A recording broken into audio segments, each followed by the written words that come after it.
In 1896, a guy by the name of Charles Sheldon wrote what would become an amazing bestseller in Christian devotional literature. He wrote a book entitled In His Steps.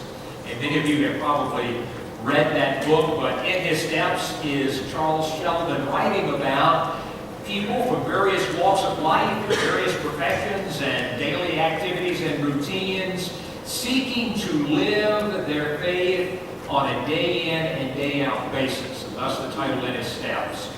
That book has sold over 30 million copies to date, over 100 and some years later. So pretty amazing devotional book, and I would commend it to you if you've never read it. You may recall about 15 years or so ago, there was the WWJD kind of phenomenon that was a part of evangelical Christianity. There were little rubber wristbands that said WWJD on it. What would Jesus do?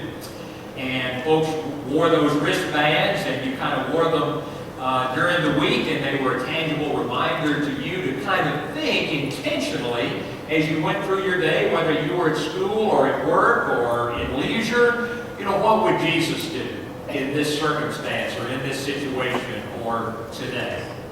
What would Jesus do? Well, I want to begin a little message series with you that kind of plays upon that statement or that question, but I want to rephrase it, and I want us to think about what would Jesus undo? What would Jesus undo? You know, there are moments in the New Testament where Jesus asks his followers to stop doing certain things, to stop having certain attitudes. And so it's just as important for us to know what Jesus would want us to undo in our lives as it is to ask the question, what would Jesus do as a direction for our lives? And so this morning I want to begin with a passage of Scripture that comes in Revelation chapter 3. If you are familiar with the opening chapters of Revelation, you know that that book begins with 7 letters to 7 churches. 7 letters to 7 churches. For the most part, the letters to the 7 churches are very positive, very affirming. This is not in that category. This is not one of those. And so this letter is to the Christians at Laodicea. And listen to these words. It says, to the angel of the church in Laodicea write, therefore are the words, these are the words of the Amen, the faithful and true witness, the ruler of God's creation. So this is Jesus speaking. I know your deeds, that you are neither cold nor hot. I wish you were either one or the other. So because you are lukewarm, neither hot nor cold, I am about to spit you out of my mouth. You say, I am rich, I have acquired wealth, do not need a thing. But you do not realize that you are wretched, poor, pitiful, blind, and naked.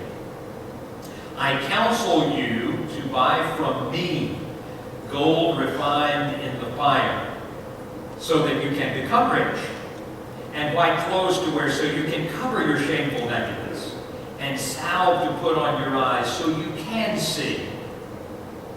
Those whom I love I rebuke and discipline, so be earnest and repent. These are harsh words. These are harsh, hard words. But it's important for us to note, and that's why I put that 19th verse in there, that as harsh and hard as they are, Jesus is speaking them to this church in Laodicea out of love. So he says, those I love, I discipline and rebuke.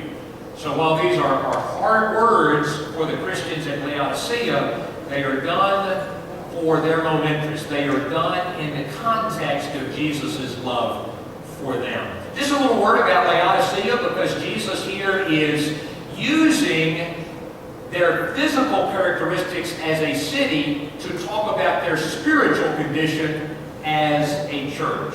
Laodicea was a wealthy, wealthy place in the first century. In fact, Laodicea had suffered an earthquake, and within one generation they had completely recovered as a city. completely recovered as a city. They had rebuilt their stadium. They had rebuilt all these lavish baths that they had. They had rebuilt palatial homes. They had rebuilt all of their commercial centers. In one generation, they had gone from devastation to being basically the divide of the world. All because of the resources, the material resources that were at their disposal as a city. But they had one problem. The problem of Laodicea was water supply. They had no natural springs sufficient enough within Laodicea to supply the city with water, so they literally had to pipe it in. And they had two sources from which to pipe in the water that they needed. One source was from the mountain region. And so it was cold, cool, spring, mountain water that came into Laodicea. That was one source. The second source of water for the city was some warm springs to the south that got piped in. And so it began as just almost scalding in its temperature and was piped into Laodicea. So those were the two main water sources. The problem was that by the time the cold water from the mountains got to Laodicea, and by the time the scalding hot water from the south got to Laodicea, it had become lukewarm.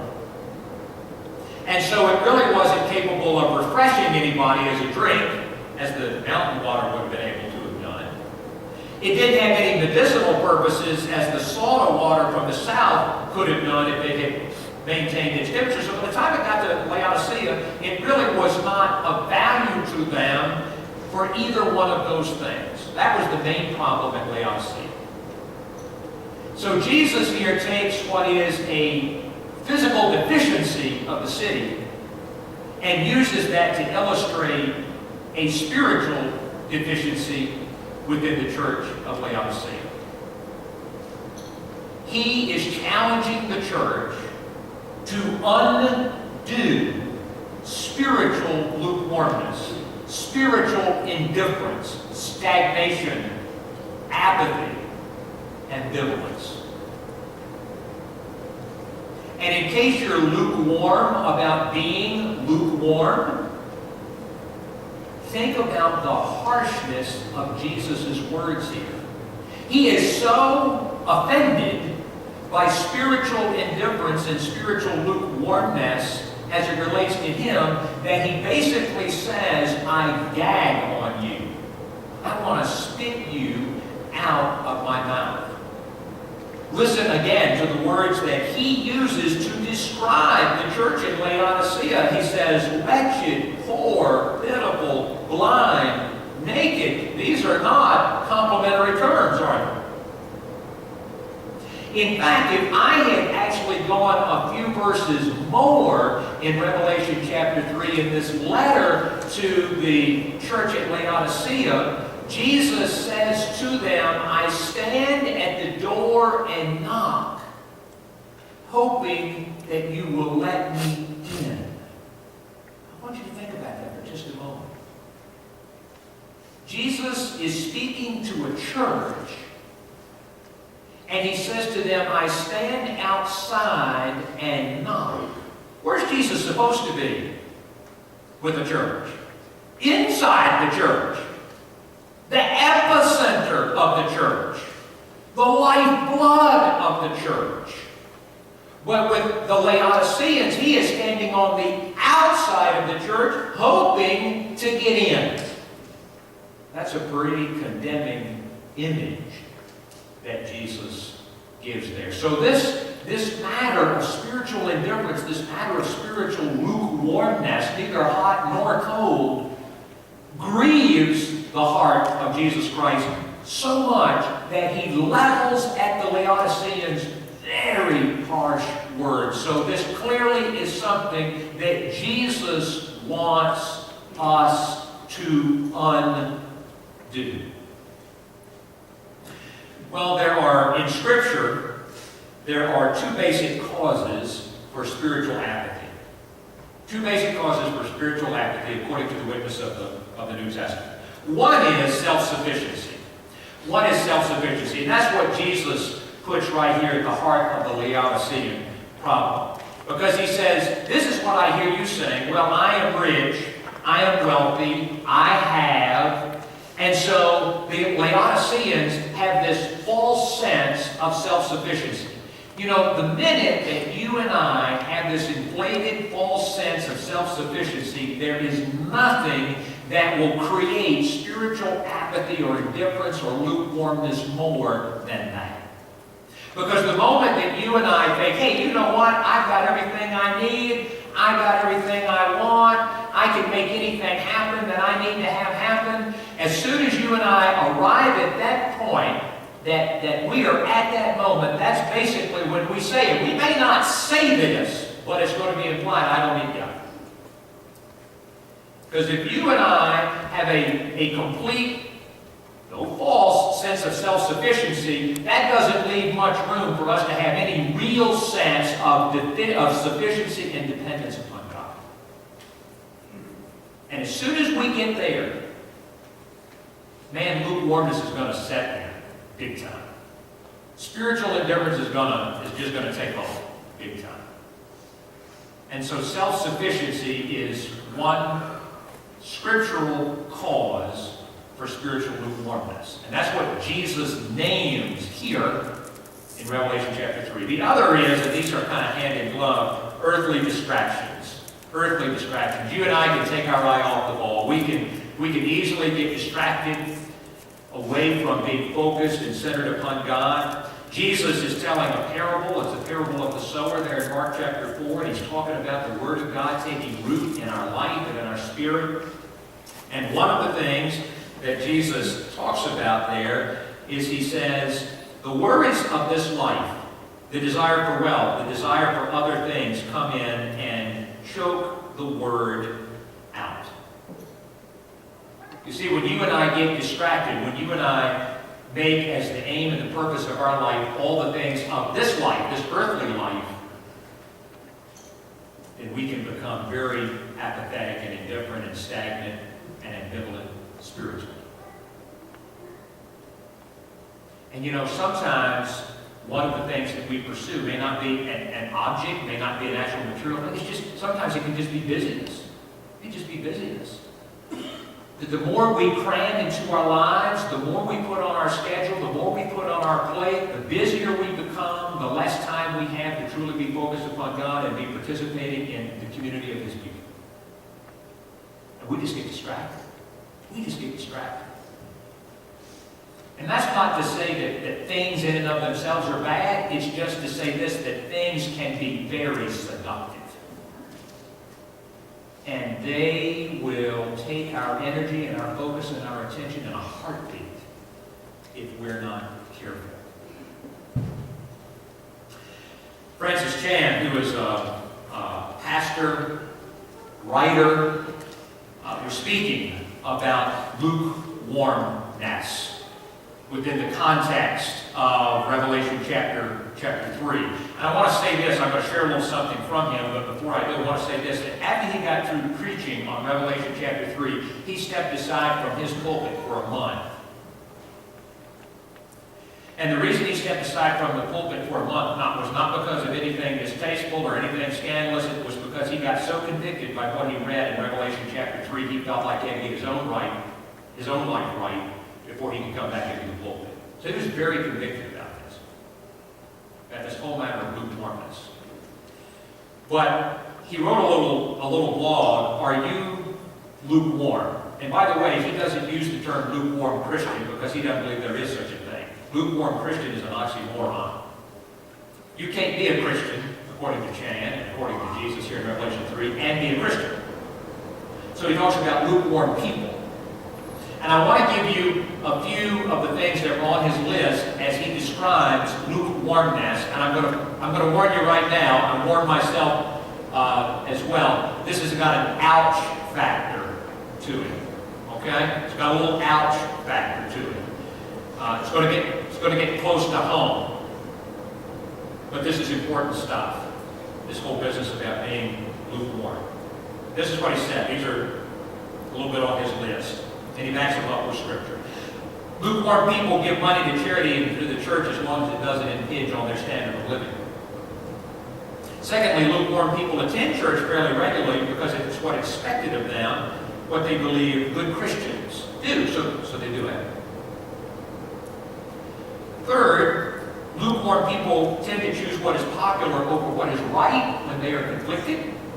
They desire to fit in both at church and outside of church. They care more about what people think of their actions than what God thinks of their hearts. Lukewarm people, fourth, don't really want to be saved from their sin. They just want to be saved from the penalty of their sins. That's a little bit of an ouch right there. Lukewarm people are moved by stories of people who do radical things for Christ, yet they would never do something like that on their own, because radical acts for Christ are done by extreme Christians, not the average Christian. 6, lukewarm people rarely share their faith with neighbors, co-workers, friends. 7th, lukewarm people gauge their morality or goodness by comparing themselves to the secular world. 8, lukewarm people say they love Jesus, and He is indeed a part of their lives, but He is never allowed to control their lives. Number 9, lukewarm people think about life on earth much more than they would ever think about eternity in heaven. And then I close with this. There's quite a bit of a list, but I close with this one. Lukewarm people do not live by faith. Their lives are structured so they never have to. They don't have to trust God if something unexpected happens. They have a savings account. They don't need God to help them. They have their retirement plan. They don't genuinely seek out what life God would have them live. They figured out their lives and gone ahead and mapped it out. They don't depend on God on a daily basis. Their refrigerators are full, and for the most part, they are in good health. The truth is, their lives, listen to this, and this is huge ouch. The truth is, their lives wouldn't look much different if they suddenly stopped believing in God.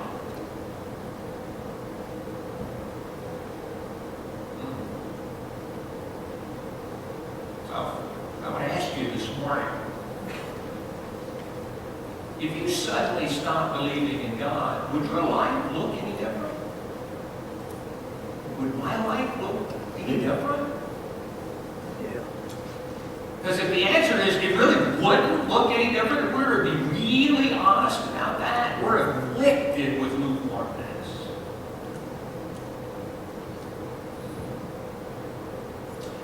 So the cure for spiritual apathy, the cure for spiritual lukewarmness, ambivalence, is to exercise faith.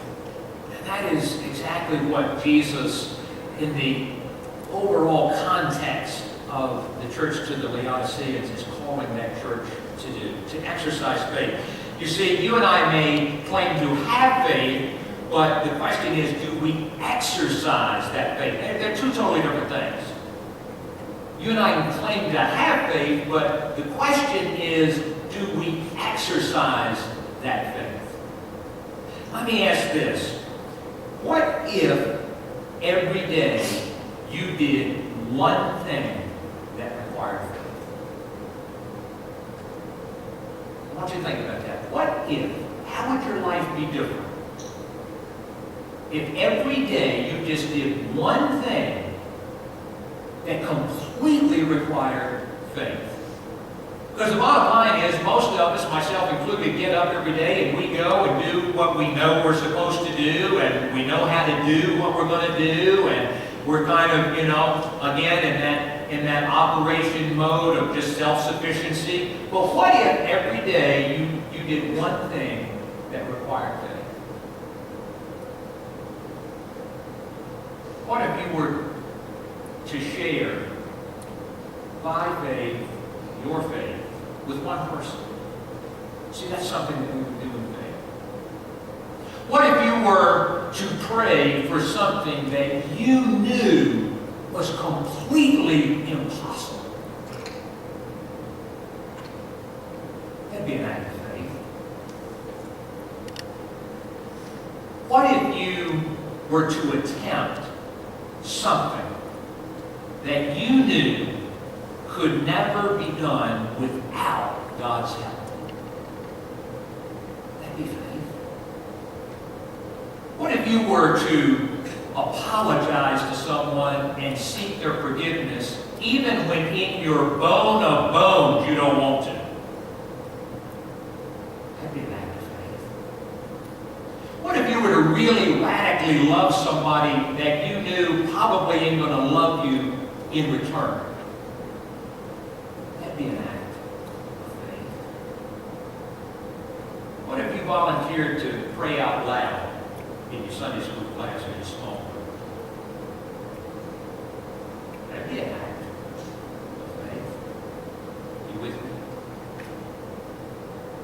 How would your life be different? How would my life be different if every day we just, with intention, said, I'm going to do at least one thing that requires faith?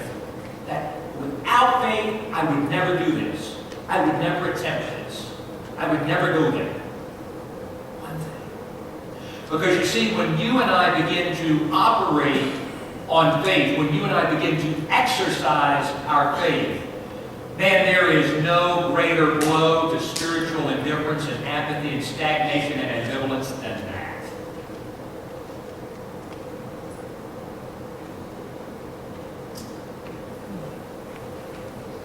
Then we can begin to move into God's purpose.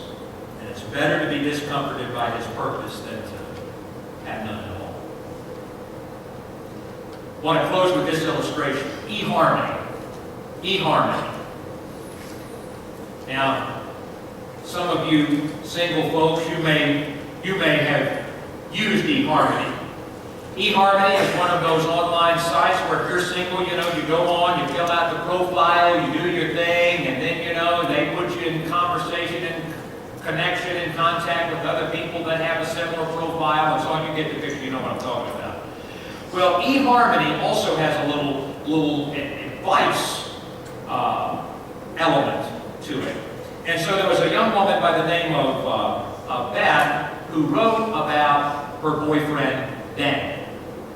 And so she's seeking a little advice. I'm going to read to you what she wrote on eHarmony, because what I want you to do is I want you to think about, would what Beth is saying about Dan be something that God may say about you in His relationship that He's seeking to have with you? Okay? So, this is what Beth writes. She says, Ben is a fantastic man, someone I could easily envision spending the rest of my life with, but he always seems wishy-washy and indecisive about our relationship. He tells me that he loves me, but he really doesn't seem to be very passionate or entrusted. He's not enthused. I guess the word to describe him is lukewarm. I'm getting tired of waiting for him to decide if he's hot or cold toward our relationship. Now that's what Beth put on eHarmony about him. eHarmony wrote Beth back and said the one word to describe your relationship would be ambivalent. And ambivalence, as they defined it, is the simultaneous and contradictory attitude or feeling. It is continual fluctuation and uncertainty as to which approach to follow. Guess what eHarmony's advice was to Beth? Leave. Leave. Because they said, this isn't going to work. This relationship is not going to go anywhere. Because it's lukewarm. By the one whom you were desiring to have a relationship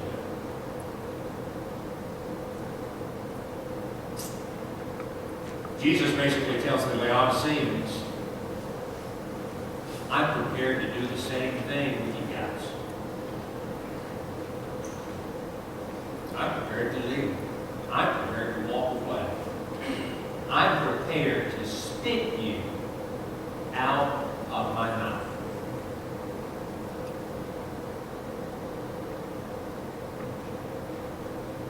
All because of lukewarmness.